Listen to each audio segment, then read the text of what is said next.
Hey guys, Professor Bill, Comic Book University, and Vlad Dracul, issue number 1 of what seems to be an only 3-issue limited series. That's not such a bad thing necessarily, because it looks like this is going to take him from his history, from when he was, I don't know, pretty solid in his rulership over Wallachia and Transylvania, all the way up until the part where he actually winds up becoming a vampire. So this is...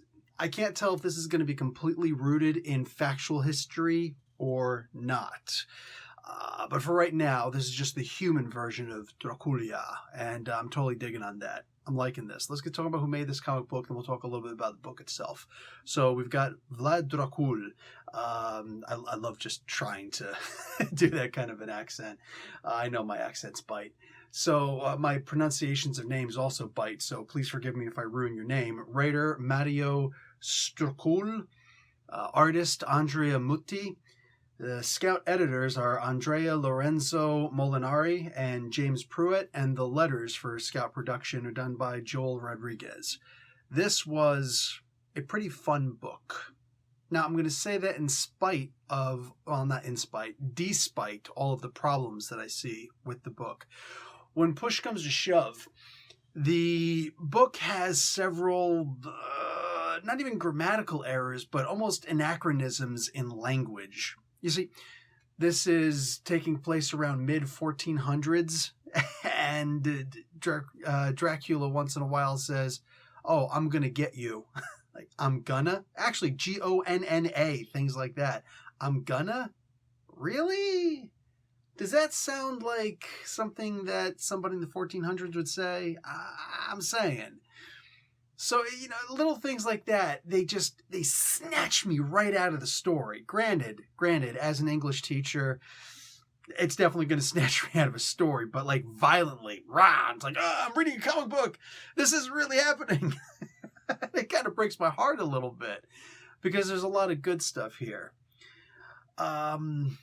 There is the expectation that Dracula is just as cruel and just as final in his judgment over life and death of his enemies, both externally and internally.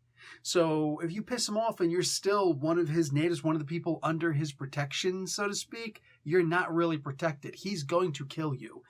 Vlad was known in history as a very angry person, a person who really did believe in his own immortality. So some of the things that he's going to say in here, you're going to look at this and be like, this isn't realistic. Nobody would ever say something like this. No, that's not true.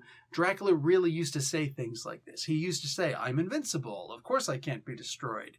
I don't remember if this particular thing happened, but I think maybe it did, that one of the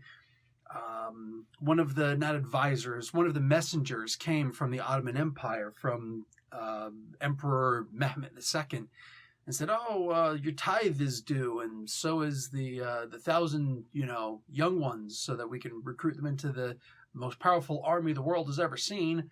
Not really, but close enough.